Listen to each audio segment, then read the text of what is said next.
வணக்கம். நான் பார்த்தேன் சமைத்தேன் அன்னபூர்ணி. இன்றைக்கி பெங்களூர் கத்திரிக்காய் எடுத்து ஒரு சட்னி மாதிரி அரைச்சிடலான்னு, தொகையல்னு சொல்லலாம். அதுக்கு நான் பெங்களூர் கத்திரிக்காயை நல்லா அலம்பிட்டு அந்த வெளித்தோலெல்லாம் சீவி எடுத்து சின்ன சின்னதாக நறுக்கி வச்சுட்டுருக்கேன். இங்கே ஒரு பெரிய ஸ்பூனால் 1.5 ஸ்பூன் உளுத்தம்பருப்பு எடுத்து வச்சுட்டுருக்கேன். அதுக்கு தேவையான மிளகாயும் எடுத்து வச்சுட்டுருக்கேன். நீங்கள் உங்களுக்கு எவ்வளோ காரம் வேணுமோ அவ்வளோ மிளகா வச்சுக்கலாம்.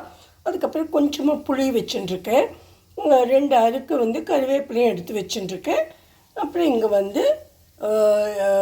பெருங்காயம் இதுவும் எடுத்து வச்சுட்டுருக்கேன். முதல்ல நம்ம கொஞ்சமாக எண்ணெய் விட்டுட்டு, நான் இன்றைக்கி கடலை எண்ணெய் தான் வீட்டுக்கு போகிறேன். இதுக்கு கொஞ்சம் கடுகு போட்டுக்கணும். முதல்ல ஒரு சொட்டு கடுகு, இந்த உளுத்தம்பருப்புக்கு கீழே நான் கடுகு போட்டிருக்கேன்.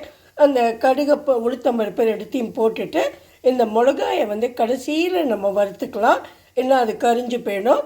முதல்ல இந்த உளுத்தம்பருப்பையும் கடுகையும் நல்லா வறுத்துட்டு அதை எடுத்து தனியாக வச்சுட்டு, வேணும்னா கொஞ்சம் கூட எண்ணெய் போட்டுக்கலாம். இல்லை அந்த எண்ணெய் போகிறோம்னாக்கா கொஞ்சம் சின்னதாக்கிட்டு இந்த வெஜிடபிளையும் நம்ம, அதாவது சவுச்சவ் இருக்கு இல்லையா, இதையும் நல்லா வறுத்துக்கலாம். அப்புறமா கேஸை ஆஃப் பண்ணிவிட்டு கொஞ்சமாக இந்த புளியை போட்டுட்டு அதுலேயே உங்களுக்கு தேவையான உப்பையும் போட்டு அந்த சூட்டிலேயே அது வதங்கிடும். கருவேப்பிலையும் பெருங்காயமும் போட்டுட்டு நம்ம அதையும் வதக்கி இதுவும் கூட எடுத்து சேர்த்து வச்சுட்டு சூடாறின அப்புறமா அரைச்சி எடுத்துக்கலாம். முதல்ல நம்ம எல்லாத்தையும் வறுத்து எடுத்துடலாம். இப்போ நான் கடாயில் எண்ணெயும் விட்டுருக்கேன். இதோ இங்கே எடுத்து வச்ச உளுத்தம்பருப்பு கடுகு அது ரெண்டுத்தையும் நம்ம போட்டுடலாம். வத்த மிளகாய் தனியாக எடுத்து வச்சுருவேன் நான். கடைசியாக இதை நம்ம வறுத்துக்கலாம். நல்லா நம்ம வறுத்து எடுத்துக்கலாம். அதை நல்லா செவக்க வறுக்கணும். இப்போ நம்ம உளுத்தம்பருப்பு அந்த கடுகும் நல்லா வறுந்தெடுத்து, அதனால நான் அதை எடுத்து வச்சுட்டேன்.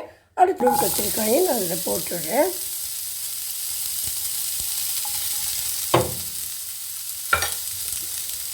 இதையும் ஓரளவு நல்லா வதக்கிக்கலாம். நம்ம நீங்கள் வேணும்னா கொஞ்சம் தண்ணி விட்டு வேக வச்ச மாதிரி கூட பண்ணிக்கலாம்.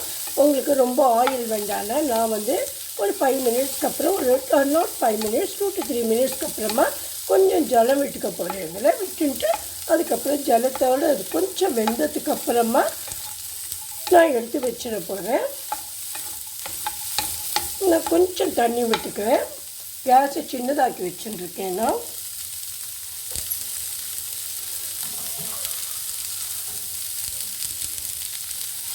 நீங்கள் எண்ணெயிலேயே கூட வதக்கிக்கலாம். கொஞ்சம் ஜாஸ்தி எண்ணெய் விடலாமல் இருக்கும். அது இந்த குழந்தைகள் எதாவது சொல்லுவாளோ என்னமோ, அதனால நான் கொஞ்சம் தண்ணியை விட்டு ஒரு 5 நிமிஷம் மூடி கூட வைக்கலாம். மூடி வச்சு வேக வச்சு எடுத்துடுறேன்.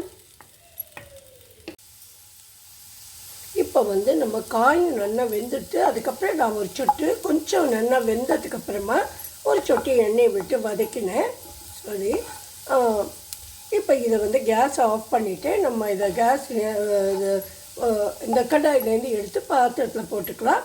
பாத்திரத்தில் போட்டுன்ட்டு மற்றபடி இந்த மிளகா, புளி இது ரெண்டுத்தையும் தனித்தனியாக போட்டு கொஞ்சமாக இந்த சூட்டோடையே நம்ம அதையும் வதக்கி எடுத்துக்கலாம்.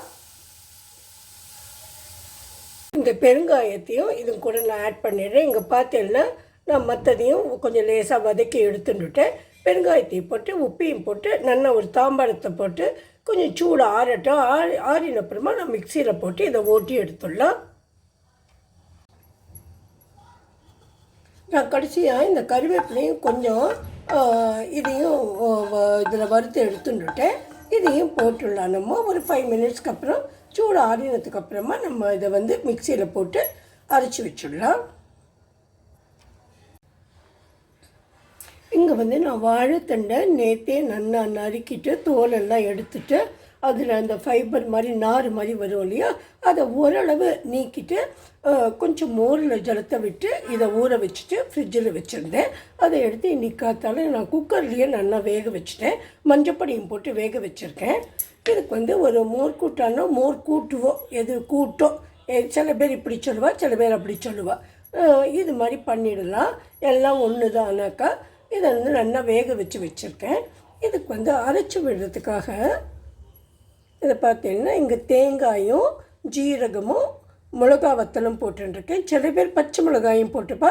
நான் இன்றைக்கி மிளகா வத்தல் போட்டுருக்கேன். இது நல்லா நம்ம அரைச்சின்னு வந்துடலாம். அரைச்சின்னு வந்துட்டு நல்லா அரைக்கணும், தரன்னு அரைக்கூடாது, நல்லா நைஸாக அரைச்சின்னு வரணும். அரைச்சின்னு வந்துட்டு இதில் இந்த வாழைத்தண்டில் உப்பையும் போட்டு கொஞ்சம் அதையெல்லாம் சேர்ந்ததுக்கு அப்புறமா இந்த தேங்காயும் போட்டு நம்ம அதை இறக்கி வச்சுட்டு 1 கப்பு தயிரையும் விட்டுடலாம். இப்போ நான் கேஸை ஏற்றிட்டு இதுக்கு உப்பையும் போட்டு கொடுக்குறேன்.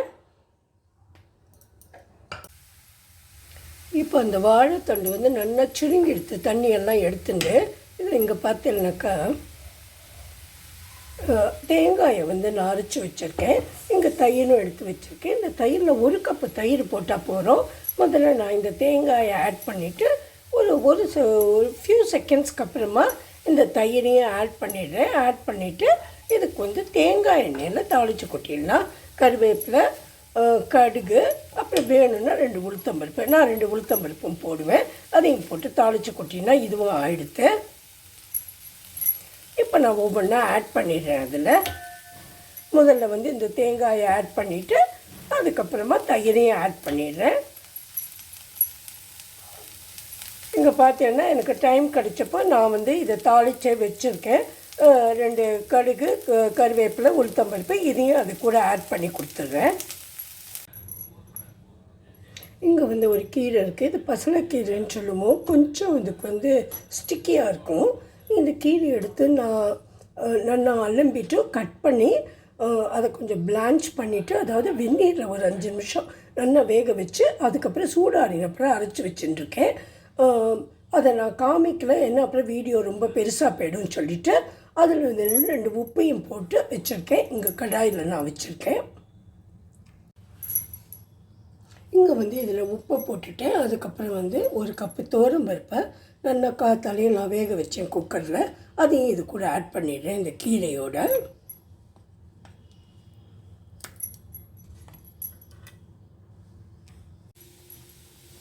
இப்போ அதில் அந்த பருப்பையும் நான் போட்டு கொடுத்துட்டு எல்லாம் சேர்ந்து தளிச்சுட்டுருக்கேன். இதுக்கு உப்பும் போட்டுட்டேன்.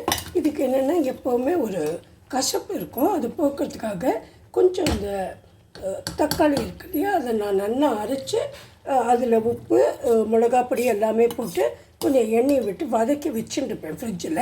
இது மாதிரி எதுக்காக போடணும், ரெடிமேடாக ஆட் பண்ணிடலான்னு இதையும் ஆட் பண்ணிவிட்டு கொஞ்சம் மிளகாப்பொடியை நம்ம போடணும். மிளகாப்பொடி, தனியா பொடி 2த்தையும் கலந்து இது கூட ஆட் பண்ணிடலாம். இங்கே நான் 1 ஸ்பூன் மிளகாப்பொடியும் தனியா பொடியும் எடுத்து வச்சுட்டுருக்கேன். இதையும் இந்த கீரை கூட நம்ம ஆட் பண்ணிடலாம். ஆட் பண்ணிவிட்டு கொஞ்சம் நல்லா இலக்கலாம். ஒரு ஃபியூ செகண்ட்ஸ் இதெல்லாம் சேர்ந்து தலைக்கட்டும். இந்த பொடியோட பச்சை வாசனை எல்லாம் போட்டோம். கொஞ்சமாக நான் பெருங்காயமும் போட்டேன் இதுக்கு. இந்த கீரை நீங்கள் அப்படியே சர்வ் பண்ணலாம். ஆனால் நான் மேலே கொஞ்சம் க்ரீம் போட்டிருக்கேன். எங்கிட்ட திக்கு க்ரீம் இருந்தது. அந்த க்ரீமும் போட்டுட்டு அதுக்கப்புறம் சர்வ் பண்ண போகிறேன். இப்போ நம்ம என்னெல்லாம் பண்ணினோமோ எல்லாத்தையும் பார்க்கலாம்.